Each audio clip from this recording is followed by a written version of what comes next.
Everyone welcome you all in your own channel learn everything. So ਅਸੀਂ ਹੁਣ ਨਾ vector chapter ਦੀ revision ਕਰਾਂਗੇ ਕਿਉਂਕਿ ਆਪਾਂ ਵੈਕਟਰ ਚੈਪਟਰ ਮੋਸਟਲੀ ਜਿਹੜਾ ਵੈਕਟਰ ਅਲਜਬਰਾ ਕੰਪਲੀਟ ਕਰ ਲਿਆ ਹੈਗਾ ਹੈ ਨਾ। ਤੇ ਹੁਣ ਅਸੀਂ ਰਿਵੀਜ਼ਨ ਕਰਾਂਗੇ। ਇਹਦੇ ਵਿੱਚ ਮੈਂ ਤੁਹਾਨੂੰ ਕਾਫੀ ਤਰ੍ਹਾਂ ਦੇ ਕੁਐਸਚਨ ਕਰਾਵਾਂਗੀ। ਇਹ ਵੀਡੀਓ ਤੁਹਾਡੇ ਲਈ ਬਹੁਤ ਜ਼ਿਆਦਾ ਯੂਜ਼ਫੁਲ ਹੋਣ ਵਾਲੀ ਆ। ਕਲੀਅਰ। ਸੋ ਇਹ ਕੁਐਸਚਨਸ ਕਰਨੇ ਆ, ਦੇਖਣੇ ਆ, ਸਾਰੇ ਕਢਵਾਵਾਂਗੀ ਨਾਲ। ਠੀਕ ਹੈ। तो एक किस्म की साड़ी रिवीजन पूरी हो जाएगी तो तुहानूं बहुत कुछ नवा इंपॉर्टेंट भी देखने को मिल सकता है। जिहदे दे विच फर्स्ट क्वेश्चन दिता होया, if a vector is equals to minus v vector, is it true that mod a equal to mod b? कि ये a true होएगा या वो पेपर च कितना क्वेश्चन देगा, if this is then which of the following is true? देखो हुण a vector is equals to होएगा minus b vector। जे मैं दोनों साइड मॉड ले लवां, इधर भी मॉड लिया इधर भी मॉड लिया, तो तुहानूं पता है मॉड चो प्लस होकर निकलेगा। तो देखो इक्वल टू आ गया कि नहीं आ गया, बिल्कुल आ गया। सो ये ट्रू हैगा, यस। जे mod A equal to mod B हैगा दैन कि A is equal to plus minus B हो सकता, ऑबवियसली हो सकता बिल्कुल। देखो जे मैं इत्थों ही देख लो ए आ इक्वल टू बी आ तां भी ये मॉड पा दो बराबर हैगे ने। जे तुसी सॉरी A equal to minus B हैगा तां भी मॉड पा दो तां भी इन्होंने की रहना बराबर ही रहना। सो ये भी की हो गया, ट्रू हो गया। सो दोनों ये केस की हो जाने हैं, सही हो जाने हैं। थर्ड क्वेश्चन की मूव ऑन करते हैं। थर्ड क्वेश्चन जो कह रहा if A is mod A equal to mod B, तो बोल रहा इज इट ट्रू कि जोड़ा ए वैक्टर आ वो इक्वल टू बी होएगा। हुणे तो आप देखिया कि जे मॉड ए बी दे बराबर, तो ट्रू किया ए जोड़ा वो की होएगा प्लस माइनस बी होएगा, ना कि A is equal to B. So A true नहीं होएगा। ये क्वेश्चन बहुत ज़्यादा इंपॉर्टेंट बनता कि बड़ी इदां दी चीज़ां ही मास्टर केडो च पुछिया होंदियां। सिंपल ही आ कि भावें प्लस हो भावें माइनस, दोनों केस च बराबर होना, ये नहीं कल्ले प्लस वाले च केस च बराबर होना। ठीक है जी। सो थर्ड का आ गया नो। Next K A is equals to 0 give rise to what alternative for K and A. So K दो चीज़ों का प्रोडक्ट आपस के 0 हो, दैट मीनस आइदर के 0 हो सकता या वैक्टर ए 0 हो सकता। दोनों की मल्टीप्लाई 0 या तो ए 0 होएगा या ए 0 होएगा। सो यही अल्टरनेटिव। उस तो बाद ए दिता ही वैक्टर भी दिता ही, ए प्लस बी पता करना, उसलिए ए च ए वाले जोड़ देना, बी च बी वाले जोड़ देना। मैगनीट्यूड लिए बाद की करना, कॉफिशिएंट्स का स्केयर करके ऊपर square root. Clear. If you want to take screenshot you can. Next question देखते हैं। Find the vector with initial point and terminating point. Initial point तो टर्मिनेटिंग पॉइंट देते, वैक्टर कितना पता कि terminating point minus initial point. Clear. Terminating point की है 0, इतने भावें तुम माइनस करो, 0 माइनस 4 माइनस माइनस प्लस हो जाएगा ना। सो 4 आ जाएगा, -4 -2 -6। सो पहले ना आई कैप लगा दी, दूसरे ना J cap. So simple answer आ गया। Clear. Find the unit vector in the direction from P to Q, यानी ये पी हैगा ये क्यू, इस डायरैक्शन के तुसीं की पता करना यूनिट वैक्टर। पहला तो तुसीं ए वैक्टर कढ लो पी क्यू, फिर यूनिट वैक्टर तुहानूं कढना आंदा किद्दां करीदा, Q minus P 5 minus 3 2 6 minus 2 हैगा साढ़े कोल 4 आ जाएगा है ना। सो आई कैप जे कैप ये निकल गया वैक्टर। यूनिट वैक्टर की होंदा ऊपर वैक्टर नीचे वह मैगनीट्यूड। ठीक, कोई भी वैक्टर निकल जाए तुहाडे कोल, यूनिट वैक्टर हमेशा किद्दां निकालना, ऊपर वैक्टर नीचे वह मैगनीट्यूड। ये मैं तुहानूं दस्सिया होया। सो इत्थे भी नहीं किया, पहला वैक्टर निकाल लिया, यूनिट वैक्टर किद्दां निकालिया वह ऊपर वैक्टर च नीचे वह मैगनीट्यूड लिखता, 2 2 दा 4 4 4 दा 16। क्लीयर। ये तुसीं खुद निकालना। नैक्सट क्वेश्चन देखो, find the magnitude of vector. Vector दिता तुसीं इहदा की फाइंड आउट करना, मैगनीट्यूड फाइंड आउट करना। मैगनीट्यूड सिंपल कॉफिशिएंट्स का स्केयर ऊपर स्केयर रूट। एक क्वेश्चन है मैं तां लिया सी, इत्थे इंपॉर्टेंट सी, for what value of X this vector is a unit vector. बोलता पाया किस एक्स की किस वैल्यू लई, मतलब एक्स की कितनी वैल्यू लईए कि ये एक यूनिट वैक्टर बन जाए जिहड़ा सानूं गिवन हैगा। हुण देखो इनू यूनिट वैक्टर बनाना है ना असी, तो तुहानूं पता यूनिट वैक्टर जिहड़ा हुंदा आ उहदा मैगनीट्यूड भी कितना होएगा, 1 होएगा। इन्नी गल तो क्लीयर है ना। इनू जो मैं ओपन करांगी it will be x i cap plus x j cap plus x k cap, यही चीज़ बनेगी, एक वैक्टर बन गया। हुण इस वैक्टर ये हैगा एक यूनिट वैक्टर। यूनिट वैक्टर मतलब मैगनीट्यूड कितना होएगा 1। मैगनीट्यूड फाइंड आउट किद्दां करदे, कॉफिशिएंट्स का स्केयर करके ऊपर स्केयर रूट है। सो इत्थों सारे को x square plus x square plus x square 3x square आ गया, यानी 3x स्केयर का स्केयर रूट इक्वल टू की आ गया 1। सो स्केयर रूट ना स्केयर कैंसिल हो जाएगा। ठीक है, इतने साढ़े को आना 3x square the square root equal to 1। So x square ਨਾਲ स्क्वायर रूट कैंसल हो जाएगा, so under root 3x equal to की आ जाएगा 1, सो एक्स की आ जाएगा प्लस इतने 1/√3, ठीक है। सो ये तुसीं लै लेने, इन्हें स्क्वायर की फॉर्म च रखा होया, इदा भी तुसीं बिल्कुल कर सकते हैं। इन्हें इदा किया होया, देखो इधर 1 का स्क्वायर भी लिखी सकते हैं, ठीक है। जो स्क्वायर रूट 1 भी तुहानूं पता 1 के इक्वल टू रहना, सो 3x स्क्वायर अंदरों के इक्वल टू आ जाना 1 के, मैं स्क्वायर रूट 1 भी लिख सकती हाँ, ठीक है। So x square equal to 1/3, so x equal to plus minus 1/3, so इदा भी तुहानूं एक्स की वैल्यू तुसीं फाइंड आउट कर सकते हैं। नैक्सट ये वाला क्वेश्चन देखो, find the unit vector in the direction. ये बहुत ज़्यादा इंपॉर्टेंट है, मास्टर किड में पूछा जाता यूनिट वैक्टर किसी वैक्टर की डायरैक्शन के विच। हुण ये वैक्टर तो गिवन है तुहानूं, ये डायरैक्शन तुसीं यूनिट वैक्टर पता करना, किद्दां फाइंड आउट करदे हुंदे हो, वैक्टर नीचे उहदा मैगनीट्यूड। क्लीयर, मतलब इत्थे मैं तुहानूं समझाना की चाहती कि जे कभी भी कहना unit vector in the direction of vector, मतलब वह यूनिट वैक्टर ही क्या, ईवन वो लिख they find the vector in the direction of A vector, एक वैक्टर की डायरैक्शन एक वैक्टर पता करो, वो यूनिट वैक्टर ही होएगा, ठीक है। जो डायरैक्शन दसेगा, यूनिट वैक्टर सानूं दसदा ही डायरैक्शन, उसका वैल्यू यदि 1 होंदी है। नैक्सट है साडे कोल question, find the unit vector in the direction of P Q where P and Q. P तो क्यू की डायरैक्शन यूनिट वैक्टर पता करना, पी तो क्यू दिते हैं तुहानूं, पी क्यू पहला माइनस कर देंगे आप, ठीक है। जो पहला तुहानूं पता है टर्मीनेटिंग पॉइंट दिते होण ते आपां माइनस करके ये वैल्यू निकाल ली। हुण यूनिट वैक्टर का किद्दां पता करना, उपर वैक्टर नीचे उहदा मैगनीट्यूड, ईजी है ना। हुण उन्होंने यूनिट वैक्टर ठीक है, पी क्यू डायरैक्शन पहला पी क्यू तो फाइंड आउट कर लो, क्यू माइनस पी करके, है ना। सो नैक्सट क्वेश्चन देखो, डायरैक्शन को साइंस फाइंड आउट करने इस वैक्टर दे, ये जिहड़ियां मोहरे दित्तियां इहदियां की डायरैक्शन रेशो, ये मैं तुहानूं समरी च दस्सिया सी 2 and 3 डायरैक्शन रेशोज आ गए। तो डायरैक्शन रेशो पता, हम डायरैक्शन को साइन कितना पता करते हैं, जो फॉर्मूला किया ही पहला L is equals to A/A² plus B² plus C²। Direction ratios just पता होनी चाहिए, डायरैक्शन रेशोज पता कोसाइन तो निकलते हैं, फॉर्मूले तुहानूं करवाए हुए हैं।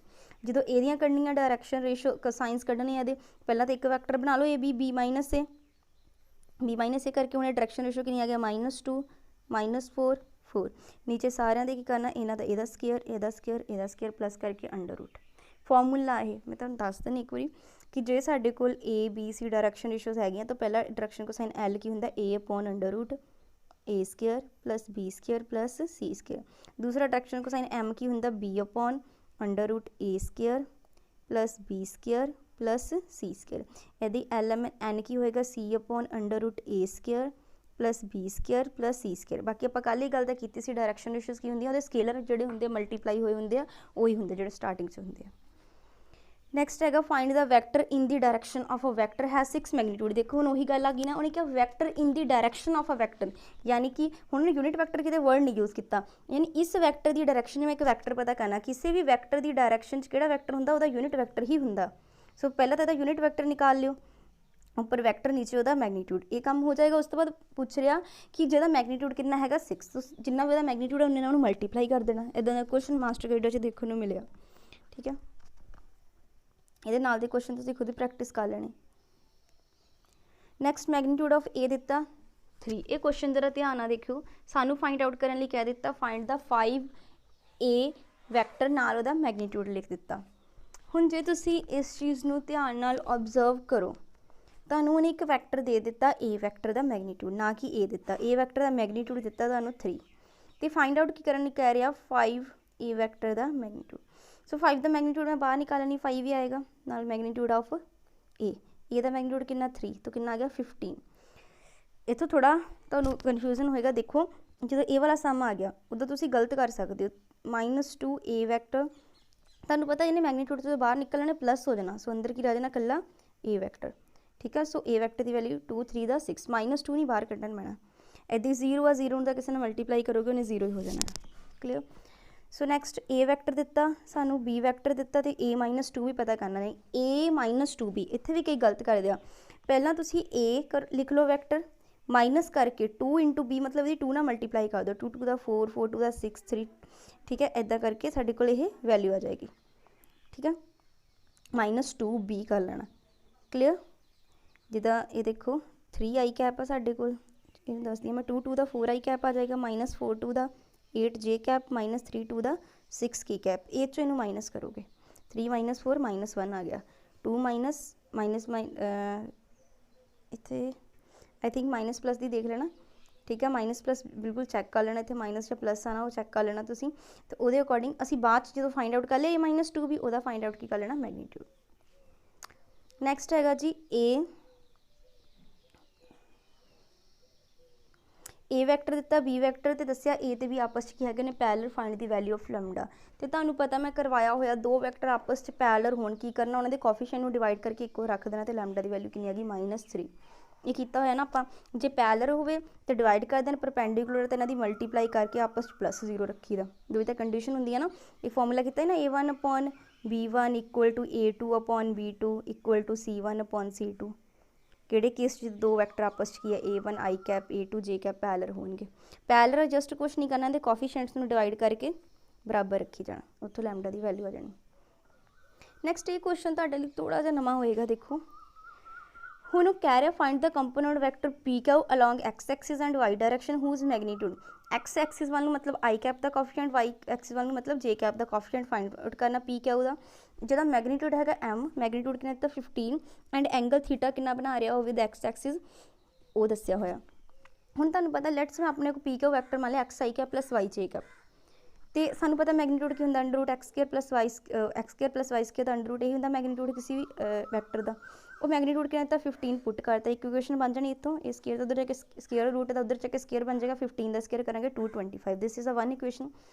तो साढ़े को जो एंगल बनता थीटा ये होंदा tan inverse yx, tan inverse y/x जो दिता ही होया ये थीटा होंदा, बट वो सानूं थीटा कितना प्रोवाइडेड हैगा क्वेश्चन 30 डिग्री, मैं पुट कर दिता tan 30 y/x आ गया, tan 30 की वैल्यू पुट करती x = √3y आ गया, ये x की वैल्यू इतने जाके तुसीं पुट कर दो, तुहाडे को y निकल जाएगा, y निकल गया तो x फाइंड आउट कर लेना।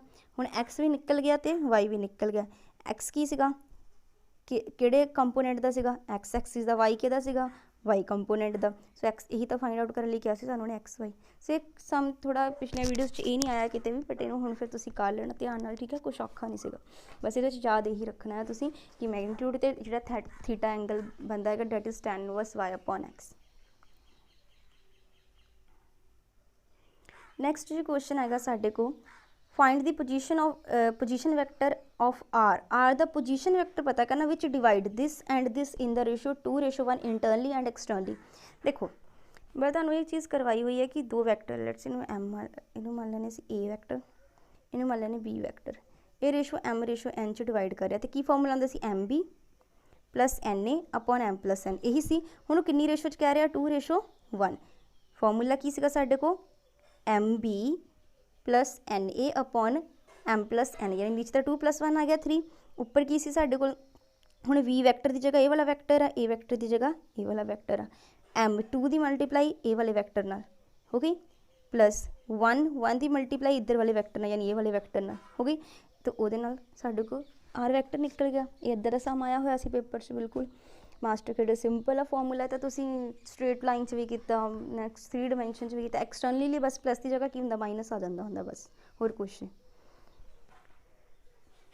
द पोजीशन वैक्टर ये भी सेम उन्हें अगे क्या डिवाइड कर रहा है, ठीक है। फिर मिड पॉइंट फाइंड आउट करने का सीधा फॉर्मूला का P प्लस तुसीं जिहड़े सॉरी ये मिड पॉइंट अगे फाइंड आउट करने, दोनों प्लस करके डिवाइड कितना कर दो 2 ना कर दो, ठीक है। एक क्वेश्चन एक बार देख लो ने क्या find the position vector R जो डिवाइड कर रहा है इनू तो इनू in ratio 1:2, also show P is the middle point of the segment R and Q। पहला तो R फाइंड आउट कर लिया, Q साडे को कितना है दिता होया, और शो करना P ਉਹਦਾ मिड पॉइंट है, तुसीं की करो R ते Q जिहड़ी साडे को आ वैल्यू होगी R ते Q कितना दिता सानू A-3B, ये मिड पॉइंट कर लो, मिड पॉइंट की होंगे ना दोनों प्लस करके डिवाइड 2, देखो कि बराबर है P दे आ गया कि नहीं, सो ये मिड पॉइंट हो गए। पेपर जो क्वेश्चन पुट कर लेना है कि आर ते क्यू का मिड पॉइंट कि बराबर है, R Q mid point P is the mid point of R Q, एक ऑप्शन देगा P is the mid Q is the mid point of R and P, या फिर R is mid point of P and Q। So तुसीं फटाफट cheque कर लेना उत्थे plus दोनों ने जिहदा भी मिड पॉइंट किया ना, जिन्होंने भी दोनों के जिहदा A ते B का मिड पॉइंट फाइंड आउट करना A + B / 2, ये फॉर्मूले आपां कीते होए आ। इवैल्यूएट द प्रोडक्ट करना है, हुण थोड़ा प्रोडक्ट का भी देख लो 3 to the 6 नाल A vector dot A vector वो स्केयर ही हो जाता होंगे, मैगनीट्यूड A का स्केयर हो जाता होंगे, ठीक है। इधी 7 3 21 आ गया A डॉट B, इधी 5 2 का कितना 10 B डॉट A, 5 7 का कितना 35 B डॉट B। हुण इत्थों समझण वाली की चीज़ आ, कई ना इत्थों गलती करते हैं, ए डॉट ए ਨੂੰ ਲਿਖ ਲਿਆ a ਮੋਡ ਸਕੁਅਰ, b ਨੂੰ ਲਿਖ ਲਿਆ b ਮੋਡ ਸਕੁਅਰ। ਇੱਥੇ ਹੋ ਗਿਆ a ਡॉट b ਤੇ b ਡॉट a ਆ, ਇਹਨੂੰ ਇਦਾਂ ਮਾਈਨਸ ਨਹੀਂ ਕਰਨਾ ਤੁਸੀਂ। ਤੁਹਾਨੂੰ ਪਤਾ ਕਮਿਊਟੇਟਿਵ ਲਾਅ ਤੋਂ a dot b is equals to ਕੀ ਹੁੰਦਾ b ਡॉट a ਬਰਾਬਰ ਹੁੰਦੇ ਆ। ਆਪਾਂ ਕੀਤਾ ਹੋਇਆ ਨਾ ਇਹ ਕਿ a dot b is equals to b dot a। ਤੁਸੀਂ ਇੱਥੇ ਇਹਨੂੰ ਪਹਿਲਾਂ ਵੈਲਿਊ ਪੁੱਟ ਕਰ ਦਿਓ, ਠੀਕ ਹੈ, ਤੇ ਫਿਰ ਉਹਦੇ ਅਕੋਰਡਿੰਗ, ਕਿਉਂਕਿ ਹੋ ਸਕਦਾ ਕਈ ਵਾਰੀ ਉਹ ਸਟੇਟਮੈਂਟ ਦੇ ਅਕੋਰਡਿੰਗ ਕੁਐਸਚਨ ਕਈ ਵਾਰੀ ਪੁੱਛ ਲੈਂਦਾ ਹੈ, ਠੀਕ ਹੈ। ਸੋ ਤੁਹਾਨੂੰ ਇਹ ਚੀਜ਼ਾਂ ਪਤਾ ਹੋਣੀਆਂ ਚਾਹੀਦੀਆਂ। ਨੈਕਸਟ ਇਹਦੀ x minus a x plus a equal to 8 find the mod x। Multiply ਕਰਕੇ ਅਸੀਂ ਵੈਲਿਊ ਕੱਢ ਲਈ, ਦੇਖ ਲਓ, ਠੀਕ ਹੈ। ਮੋਡ a ਇਹਨੂੰ ਲਿਖ ਸਕਦੇ ਬਿਲਕੁਲ ਮੋਡ a ਦਾ ਸਕੁਅਰ। ਹੁਣ ਮੋਡ a ਦੀ ਵੈਲਿਊ ਦਿੱਤੀ, ਹੁਣ ਦੱਸਿਆ a is unit vector, unit vector ਮਤਲਬ ਇਹਦੀ ਵੈਲਿਊ ਕਿੰਨੀ ਹੋ ਜਾਣੀ 1 ਪੁੱਟ ਕਰ ਦਿੱਤੀ, ਉੱਥੋਂ x ਆ ਗਿਆ ਪਲੱਸ 3। ਨੈਕਸਟ ਕੁਐਸਚਨ ਦੇਖੋ, find the magnitude of vector x if for a unit vector a। ਹੁਣ a यूनिट वैक्टर हैगा, अगेन सेम उदा ही जिथे तुहाडे कोल a आएगा इत्थे a कर लियो p की जगह, ठीक है। वो जगह बाद की पुट कर देना 1, क्योंकि a तुहाडे कोल की है यूनिट वैक्टर, इत्थे p नहीं आना a आना। सेम पिछले वांग ही आ जिहड़े दो समय एक गल्लां तुसीं आप ट्राई कर लियो। मैगनीट्यूड पता करना है वैक्टर a ते b दा। Find the magnitude of two vector a and b having same magnitude and such that दोनों का सेम मैगनीट्यूड है। एंगल उन्होंने दिता 30 डिग्री। स्केलर प्रोडक्ट की हुंदा a डॉट b। देखो दो तरह के प्रोडक्ट होंगे, वैक्टर प्रोडक्ट, स्केलर प्रोडक्ट। इनू बोलते स्केलर प्रोडक्ट, जिमें क्रॉस पा देवां उन्होंने की बोलांगे vector product. So scalar product कितना दिता 3, ये दिता सानू, ते दोनों का मैगनीट्यूड दस्सिया होया सेम आ, ते एंगल कितना दिता 30 डिग्री। सानू पता cos थीटा इक्वल टू कितना मॉड a मॉड b, नीचे उपर a डॉट b। ये किद्दां बनिया ये भी दस दिंदी हां, तुहानूं याद होवे तां a डॉट b किहदे इक्वल टू हुंदा सी मॉड a मॉड b नाल की हुंदा सी cos थीटा। सो ये नीचे चले जाने तो cos थीटा फॉर्मूला की बन जाना a dot b upon mod a vector plus mod b vector. So a dot b सानू कितना दिता 3, एंगल कितना दिता 30 डिग्री। ये दोनों बराबर है आपस जो उन्होंने मल्टीप्लाई करना ये मॉड a स्क्वायर बन जाएगा, वो तो साढ़े को a तो b निकल जाएगा। कि औखा है, सौखा ही आ। नैक्सट एक एक क्वेश्चन है तुहाडे लई प्रैक्टिस लई तुसीं करने कर सकते हैं अपनी प्रैक्टिस लई। Okay, find the vector orthogonal to both. हुण ये बहुत ज़्यादा इंपॉर्टेंट आ, बहुत ज़्यादा इंपॉर्टेंट क्वेश्चन है ये वाला। ऑर्थोगोनल का मतलब हुंदा उहदे परपेंडिकुलर, ओके 90 डिग्री ते। हुण ये कहंदा इदां दा वैक्टर फाइंड आउट करो जिहड़ा इहदे भी ऑर्थोगोनल होवे इहदे भी ऑर्थोगोनल होवे। लेट अपने कोई एक वैक्टर मान लिया सी a i cap plus b j cap plus c k cap, जिहड़ा इहदे भी परपेंडिकुलर इहदे भी परपेंडिकुलर। की करना, जदों भी परपेंडिकुलर की गल कीती है ना, दिमाग 'च कंडीशन याद रखनी कि दस्सिया सी जदों भी दो वैक्टर आपस में परपेंडिकुलर होंदे कोफिशिएंट्स की मल्टीप्लाई दा प्लस करके इक्वल टू 0 हुंदा। यही सी पैरेलल च डिवाइड की रेशो बराबर हुंदी आ। परपेंडिकुलर के केस की होंदा दोनों के जिहड़े कोफिशिएंट उन्होंने आपस में मल्टीप्लाई करके प्लस करके 0 हुंदा। जो ये परपेंडिकुलर तो इन्हों की मल्टीप्लाई की 1 नूं a ना किया a, 1 नूं b ना किया b, 5 नूं c ना किया c। सो इहदा प्लस इक्वल टू 0 है। जो इनू करांगे 2 नूं a ना किया a, जे तो इत्थे है ही नहीं ना, जे की जगह 0 आ जाना। सो c माइनस c, ये दो इक्वेशन बन गई हैं। हुण बस इनू तुसीं 10th मैथड बथेरे किए, दो इक्वेशन दी उन्होंने सॉल्व किया कर दिया ना। 2312 विधि याद होवे तुहानूं 10th च करदे हुंदे सी आपां। तो ये तुसीं सॉल्व कर लेना, अगे ए बी सी दी वैल्यूज़ खुद निकाल लेनी। यही साडा वैक्टर असीं फाइंड आउट करना सी। Find the vector projection. देखो ये भी बहुत ज़्यादा इंपॉर्टेंट क्वेश्चन है, बहुत ज़्यादा। स्केलर प्रोजैक्शन ते वैक्टर प्रोजैक्शन च फर्क हुंदा। हुण गल कही उन्हें vector projection of a vector on this vector. एक वैक्टर प्रोजैक्शन पता करनी है एक वैक्टर दी दूसरे वैक्टर दे। पहला तो सानूं किहड़ा क्या होया, find the vector projection of a vector. तुसीं पहला तो प्रोजैक्शन पता कर लेनी, जिहदे उत्ते पता करनी पता है a डॉट b अपॉन की हुंदा b। जे तुहानूं सिंपल प्रोजैक्शन जिहड़ी सिखाई होई सिखाई सी, आ कोई वैक्टर है, एक वैक्टर है, इहदे उत्ते प्रोजैक्शन जिहदा ये a आ ये b आ, इहदे उत्ते प्रोजैक्शन जिहड़ी आह वाली होएगी वो की होएगी b cos theta, mod b cos theta. ते वो असीं किद्दां कढदे हुंदे सीगे, फॉर्मूला की हुंदा सी a dot b equal to mod a mod b नाल की होएगा cos थीटा। जिहड़ी चीज़ पता करनी है डिवाइड जिधर आ जानी सी, यानी कि डिवाइड च आ जाना सी। हुण जिहदे उपर पता करनी नीचे चल जाता हुंदा, ठीक है। यानी जे मैं इनू a मनना इनू b मनना, a डॉट b अपॉन साडे को सिंपल प्रोजैक्शन की हुंदी सी, तुहानूं फॉर्मूला याद हो गया जिन्होंने वो सारियां वीडियोज़ देखियां, मॉड b। जो वैक्टर प्रोजैक्शन की गल है ना, तुसीं की करना नाल ओहदा यूनिट। देखो वैक्टर प्रोजैक्शन मतलब तुसीं नाल ओहदी डायरैक्शन दसनी है। वैक्टर की हुंदी आ जिहड़े मैगनीट्यूड प्लस डायरैक्शन दसदे, स्केलर कल्ले सानूं की दसदे मैगनीट्यूड, नाल ओहदा वैक्टर दसना यूनिट वैक्टर की होगा वो वैक्टर नीचे वह मैगनीट्यूड। सो उपर तो हो जाएगा वी वैक्टर नाल, ये मैगनीट्यूड ना करांगे मैगनीट्यूड का स्केयर हो जाएगा। जो तुसीं इदां नहीं करना, सिंपल स्केलर प्रोजैक्शन पता करके ना बाद जो नीचे वाला वैक्टर आ उहदा स्केलर जो यूनिट वैक्टर मल्टीप्लाई करा दो। अगेन दसदी हाँ, ये वैक्टर आ ये वैक्टर प्रोजैक्शन पता करनी है। तुहानूं पता ना जो उपर इनू ए मान लैनी इनू बी, जो उपर पता करनी होंदी नीचे आंदा a dot b upon b का मैगनीट्यूड। ये होंगी स्केलर सिंपल प्रोजैक्शन। वैक्टर लिए की करना, जो उपर क्या ना नाल यूनिट वैक्टर उन्हें मल्टीप्लाई कर देना। यूनिट वैक्टर किदा ओपन किदा करांगे, आएगा v vector upon v vector का मैगनीट्यूड, बस सिंपल क्लीयर। बाकी डॉट प्रोडक्ट ये सारे कर लेने, मेरा फर्ज सी इत्थे तुहानूं ये वाली चीज़ समझाना कि आंदी किदा वैक्टर। ये बहुत ज़्यादा इंपॉर्टेंट है vector projection scalar projection. Okay, A B C तीन म्यूचुअली परपेंडिकुलर यूनिट वैक्टर है आपस ये तीनों म्यूचुअली परपेंडिकुलर है unit vector A B and A plus B. Okay, असी शो करना A plus B is perpendicular to A minus B. तुसीं पहले ए प्लस बी निकाल लो, फिर ए माइनस बी निकालो। परपेंडिकुलर की कंडीशन आ उन्होंने कॉफिशिएंट्स की मल्टीप्लाई करके प्लस करके इक्वल टू 0। देखो a plus b find out कर ले, ए माइनस बी दोनों आपस की परपेंडिकुलर की करो, सिंपल इन्हें कॉफिशिएंट्स की मल्टीप्लाई करके प्लस करके 0 4 2 का -8 1 3 का 3। पेपर च फटाफट करना, तुसीं उत्थे इन्ना टाइम नहीं लगाना कि इदा पूरा लिखन बैठो। 5 -5 -1 ना किया +5, सो इक्वल टू कितना आ गया 0। If A and B are unit vector, theta is the angle. Show that sin theta equal to 1/2 mod of A minus B। याद भी रखना उदा, ये स्टैंडर्ड रिजल्ट कुछ एक अलग तो बना लो, थोड़ी याद भी रखियो। जे तो B यूनिट वैक्टर है, थीटा उन्होंने एंगल है, तो शो सी तो sin theta by 2 always equal to 1/2 mod of A minus B का mod सारे का। सो उन्हें बोलिया ए तो B यूनिट वैक्टर यानी दोनों का मैग्नीट्यूड के इक्वल होगा 1। So A dot B equal to mod A mod B cos theta, ठीक है। बट मॉड ए तो सानू मॉड बी दोनों 1 दिते हुए तो इतों ए डॉट बी की आ गया कॉस थीटा।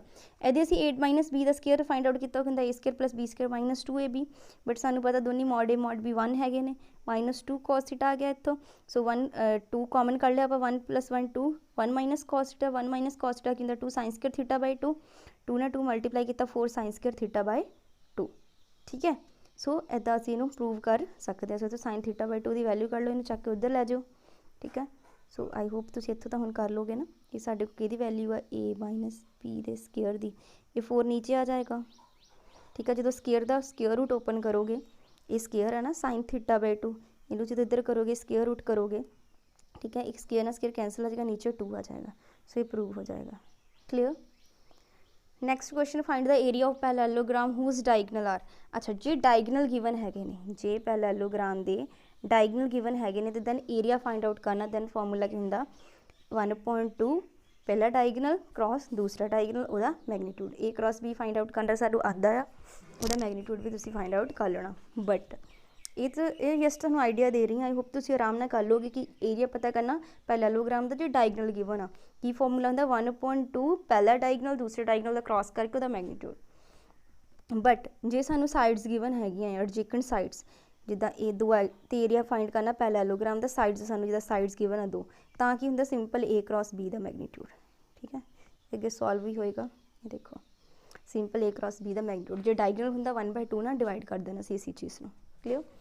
बाकी तुसीं कर तो लेने, खुद तुहानूं एक आइडिया देना है, देख लियो।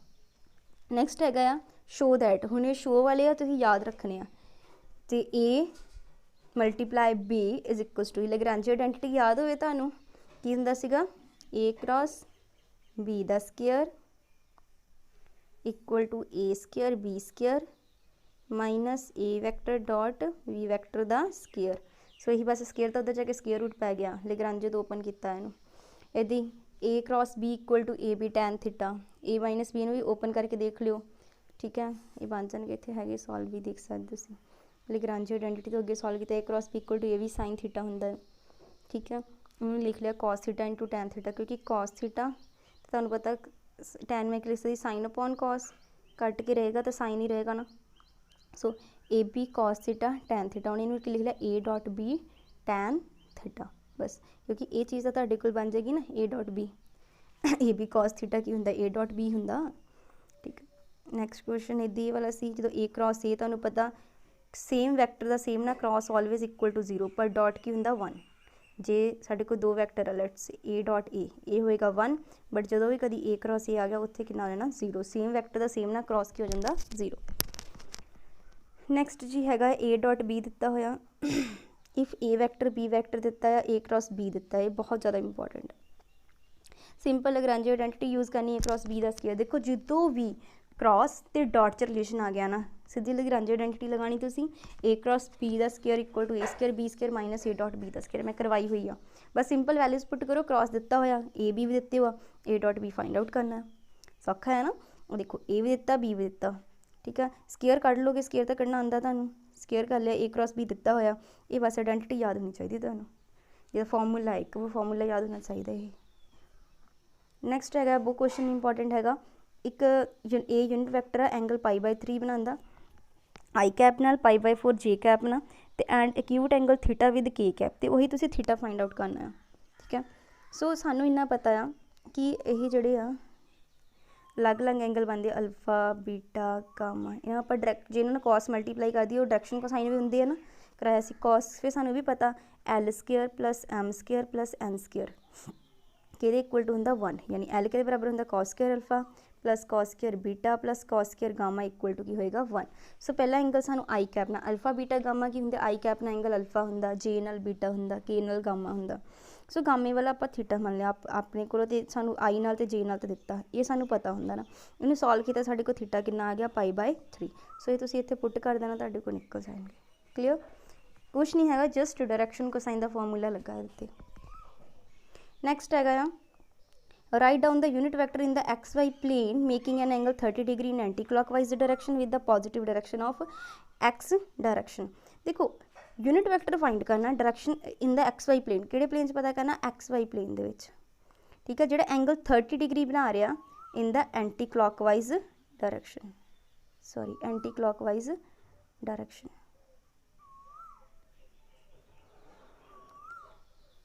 इन एंटी क्लॉकवाइज डायरेक्शन कितना एंगल बना रहा 30 डिग्री। इस केस के विच तुसीं याद रखियो कि थीटा तो 30 डिग्री होने, एंटी क्लॉकवाइज XY प्लेन की गल आ, पहला जिहड़ा एक्स नाल होएगा वो होएगा कॉस, तो दूसरे नाल की होएगा साइन। रिजॉल्व एंटी क्लॉकवाइज ना ए देगा कॉस, तो ए वाला देगा साइन, ठीक है, इन्हूं याद रखना, इंपॉर्टेंट क्वेश्चन है। वैक्टर और मैगनीट्यूड दिता एंड पैलर हैगा इन्हां दोनों के रिजल्टेंट, तो रिजल्टेंट पहला कर लो ए प्लस बी, ठीक है, ए प्लस बी कर लिया। असी हुण की पता करना, एक वैक्टर पता करना, इसका मैगनीट्यूड 5 यूनिट आ एंड पैलर आ, ये पैलर आ, तो resultant of the 2 unit vector, इन्हां दोनों यूनिट वैक्टर दे सॉरी पैलर हैगा, सानू उसी वैक्टर पता लग गया 5 मैगनीट्यूड हैगा, हुण ये पैलर का यूनिट कढ़ लिया, मतलब कि यूनिट वैक्टर जिद्दां आपां कढ़दे हुंदे ना उपर वैक्टर उहदा मैगनीट्यूड, बस। सो यही तुसीं ध्यान रखना, उहदी डायरैक्शन च ही होएगा ना। देखो उन्हें गल की पैलर की, इन्हां दोनों के रिजल्टेंट के पैलर की, वो भी तो उसी डायरैक्शन च होएगा। सो यानी कि है कि पूछा उन्हें यूनिट वैक्टर पूछ लिया, जो भी डायरैक्शन की गल हो जाए ना उही डायरैक्शन च, तो वह यूनिट वैक्टर ही होंदा वो, ये बस ध्यान रखना। बाकी मैगनीट्यूड जिन्ना भी था वो मल्टीप्लाई कर दी दी। क्लीयर, सो आई होप तुहानूं ये सारे क्लीयर हो गए होंगे, इंपॉर्टेंट आ सारे क्वेश्चन। ਇਹਦਾ क्वेश्चन एक बार समझ आना, 2 बारी देखो, प्रीवियस वीडियो सारियां देख लो, सारे क्वेश्चन हो तो बस एक रिकैप है जिन्हें सारे जोड़े है रिवाइज हो जाने हैं, ठीक है। सो वीडियो पसंद आए लाइक एंड कमेंट जरूर करो। Thanks for watching the video.